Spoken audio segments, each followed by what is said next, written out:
Hey everyone, today we're going to talk about what to do with your RRSP account when you get into retirement and you have to start withdrawing those assets. Let's go behind the vault.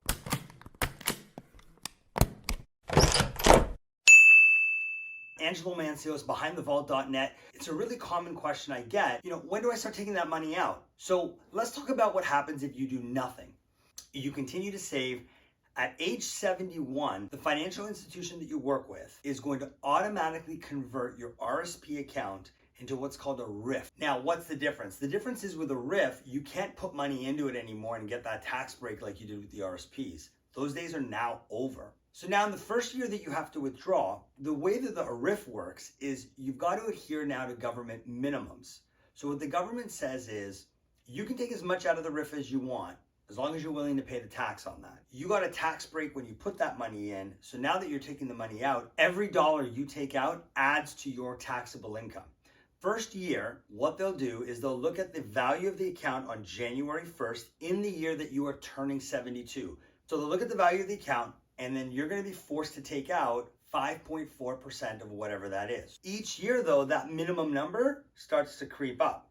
By age 95, it's 20% a year. So what the government is basically saying is this: hey, in your working years, you want to contribute to RRSPs, we'll give you a tax break, no problem. But come age 72, we want you to start withdrawing so we can start collecting our tax money. We don't want to wait till you die to collect it all. So let's go to our example. Let's say you have a couple, between all their accounts, they've got $1 million and they're forced to take out $54,000 in the first year. That's okay if they're together and both alive, because they're going to be able to income split that income. So it doesn't matter if she had 700,000 of that million and he only had 300,000. They're lumped together because they're married or a common law. So they pull out the 54,000 and they can income split that. So they each take on $27,000 of tax. Now let's say that money plus their CPP and OAS, which we'll estimate is about $25,000. So let's say they didn't take it early, they didn't defer it right to 70. Let's say they took both CPP and OAS at 65. So what's going to happen now is they're going to have $52,000 of income each. They'll pay about $7,500 in tax, and that doesn't include any other deductions that would personally apply to them or any kind of investments that they're doing. I'm just going to use some general tax calculations. So they're going to have after tax $89,000 of income for the year. Now, whether they take it monthly or biweekly or quarterly or annually, that's what they're going to have after they pay tax.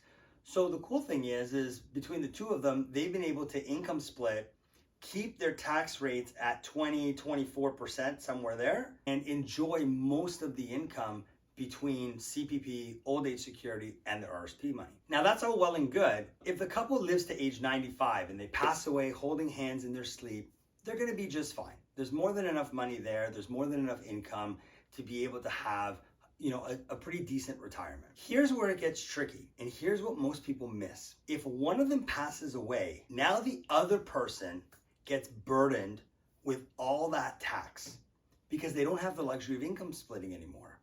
So let's take that same example. You've got the couple, they're both 72, one of them passes away. You still have to take that $54,000 out that year from that $1 million RRSP. Because what happens with a married couple or a common law couple is that the assets just roll to the other person for the most part. So now the other person has to take on all that tax. So they've got their $25,000 of CPP OAS. They've got another $54,000 of RRSP money that they're forced to take out. After tax, they've only got $64,000 of income, not 89. Now people will say, yeah, but Ange, you know what? One person's dead. It doesn't matter. The other person doesn't need as much money. Well, hang on a second. How do you know? So ask yourself this question: how much RRSP money does somebody have to take out to match that same level of income? Remember, they can't income split anymore. For that widow to walk away with $89,000 of after-tax income, they're going to need to have about $125,000 of gross income, pay the tax, and have that $89,000. So they're going to have to pull out an additional $44,000 out of their RRSPs. Instead of only taking out the $54,000 a year and a little bit more each year, now they're taking out close to $100,000 a year. And the other thing is, now they're way over the old age security clawback line. So now they're going to get a massive clawback on their old age security. So if they waited and deferred their OAS because they wanted more, well, they're just going to end up giving it right back. And those years that they didn't collect of zero, I mean, they might as well have taken it. That's where financial planning becomes a big puzzle piece. A lot of people will isolate one thing and go, oh, this is the strategy for this one thing. That's not the case all the time, because you got to put all the pieces together and build that tower and make it work. So then what's the strategy moving forward? If you want to dodge that bullet and you want to make sure that, hey, I don't want to be in a situation that if my spouse passes away, I get burdened with all that tax. What do I need to do? Well, the answer is you need to start chunking out those RSPs earlier. You need to start making bigger withdrawals and then recycling money that you don't need. Sure, you're going to concede some tax, 20, 24%, but I'd rather concede 20, 24 early than 30, 35, 40, or 53 down the road. All right, as always, comments below, smash that like button on the way, subscribe right here, and here's our next video.